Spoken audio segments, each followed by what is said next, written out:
আসসালামু আলাইকুম ভিউয়ার্স, কেমন আছেন আপনারা সবাই? আশা করি অনেক ভালো আছেন। আজকে আমি আর আমার ভাই সকাল সকাল উঠে পড়েছি, রেডি হয়েছি, বাইরে যাব। যে দেখেন কখন এসেছে আমার ভাই, আর আমি একদম ফেলি সব জায়গায়। তো রাস্তায় উঠেই দেখি বিসমিল্লাতে যা হয়েছে আর কি আমাদের সঙ্গে, এটা উচিত হয়নি, গাড়ি নষ্ট হয়ে গিয়েছে। তো এখানে গ্যারেজে নিয়ে আসলাম, নিয়ে আসার পর আমরা দুই ভাই বোন এখানে দাঁড়িয়ে আছি ঠিক করে নেওয়ার জন্য। তো জানি না কত সময় লাগবে, শুধু রাস্তায় বের হলে আমার মুড অফ হয়ে যায়, কিছু না কিছু আমার সঙ্গে ঘটবে। তো আজকে আমরা যাচ্ছি এই ফেমাস একটি রাস্তা, নওগাঁ জেলার ফেমাস একটি রাস্তা হাঁসাইগিরিবিল। তো এই রাস্তা দিয়ে আমি আর আমার ভাই এনজয় করব আর যাব।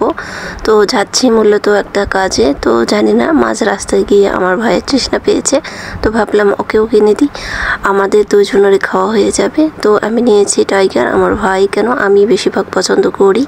তো ওকে দাঁড়িয়ে রেখে আমি এই জিনিসটা কিনে নিয়ে আসলাম। এখানে এখন খাওয়াচ্ছি, ওকে আগে খেতে দিয়েছি যে তুই আগে খা, এরপর আমি খাবো ইনশাল্লাহ। এরপর দেখা যাচ্ছে যে ও খেতে যেয়ে অর্গেঞ্জিটা প্লাস নষ্ট করে ফেললাম বা নষ্ট হয়ে গিয়েছে। এই যে দেখেন কতটা মিঠা রোদ জ্বলতেছে। আর এই ফাঁকে আবারও আমাদের গাড়ির পেট্রোল শেষ হয়ে গেল। তো এসে গেলাম পেট্রোল পাম্পে। কি আর করা যাবে, সারাদিন আমরা বের হয়েছি, তো গাড়িতে পেট্রোল ছিল না, গাড়ি নষ্ট হচ্ছে, কখন কি হচ্ছে আসলে আমার জানা নেই। তো আবার যাচ্ছে এই যে আরেকটা রাস্তায়, রাস্তার ভিউ দেখে বুঝতেই পারতেছেন এত সুন্দর। এই রাস্তাটি নওগাঁ জেলার লোকেরা অবশ্যই চিনবে, এটা তালতুলি হাঁসাইগিরি যাওয়ার এই রাস্তাটা। তো বলতে বলতে আমরা নওগাঁয় প্রায় চলে এসেছি আর কি। তো এই যে দেখেন সব সময় আমার সঙ্গে যাওয়া হয়, রাস্তায় বের হয়েছি মনে আনন্দ নিয়ে, অনেক আনন্দ করব, অনেক কিছু করব বলে। এই যে দেখেন কিছু না কিছু ঘটবে, এই রাস্তায় জ্যাম পড়েছে, রাস্তায় কাদা, রাস্তা ভাঙাচুরো, এরকম একটা পজিশন নিয়ে যাচ্ছি, মনটাই খারাপ হয়ে যাচ্ছে। আর এদিকে মেঘলা আকাশ হলেও অনেক গরম, যার কারণে ঘেমে একাকার, এই জন্য আমার রাগটাও বেশি হয়ে যাচ্ছিল। তো অবশেষে দেখেন আমার এখানে একটা গ্যারেজ পাওয়া গেছে, এইভাবে আর যাওয়া যাবে না, আমি বিরক্ত হয়ে গেছি, আমার ভাই বিরক্ত হয়ে গিয়েছে। তো এখানে গ্যারেজ করলাম গাড়িটাকে, এরপর আমরা হাঁটা শুরু করব। কিছুই করা যাবে না, জ্যাম হলে যা হয় যে আমি বসে থাকার সময় নেই, আরও একজনের সঙ্গে আসলে আমি দেখা করব।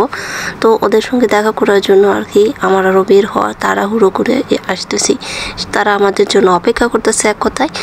তো দেখেন রাস্তার ফাঁকে ফাঁকে অবস্থা দিয়ে আমি যাচ্ছিলাম, আমার হাতে মস্ত বড় একটা ব্যাগের মধ্যে কিছু যন্ত্রপাতি আছে, সেগুলোও ঠিক করতে নিয়ে যাচ্ছি। আমার রিং লাইটের একটু সমস্যা হয়েছে, যার কারণে এই যে আমি আর আমার ভাই রাস্তার মাঝখানে প্রচণ্ড জ্যাম দেখতেইছেন।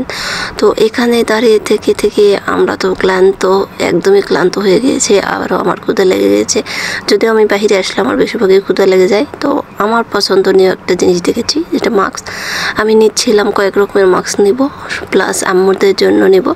এই যে দেখেন আমার প্রিয় মানুষটার সঙ্গে দেখা হয়ে গিয়েছে, ওরা চলে এসেছে। এই যে দেখেন অবশেষে আমার আব্বাজানের সঙ্গে আমার দেখা হয়েই গেল, ওদের সঙ্গে আজকে আমাদের সারাটা দিন কাটবে, প্লাস হইচই করবো আর কি, ঈদের শপিং থেকে শুরু করে। এই যে দেখেন আমার ভাই আমাদের জন্য নাস্তা নিয়ে চলে আসলো।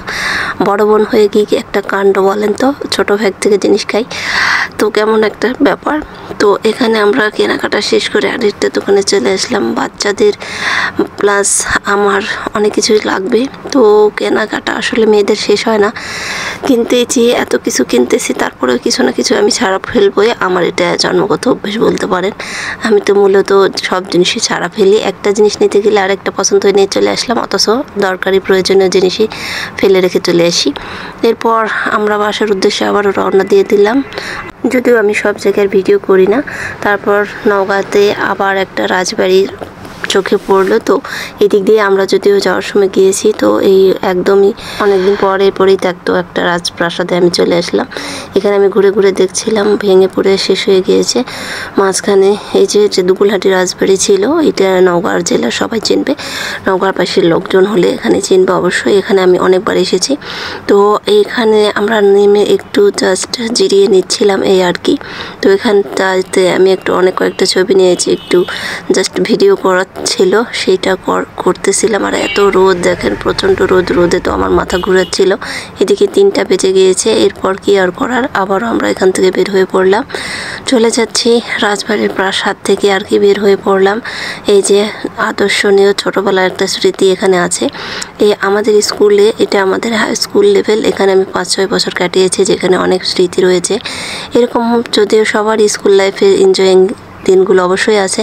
তো আমাদের মতো স্কুলের যে সৌন্দর্যটা আমাদের আসলে সেইটা বোধহয় খুব কম স্কুলেরই হয়। দেখেন কতটা বিশাল একটা এরিয়া নিয়ে আমাদের স্কুল, সামনে স্কুল, পেছনে বাগান, সামনে বাগান। তো আমাদের মনোরম এই স্কুলটাতে আসলে ভোলা অসম্ভব। সবাই ভালো থাকবেন। আজকের ভিডিওটি পর্যন্তই।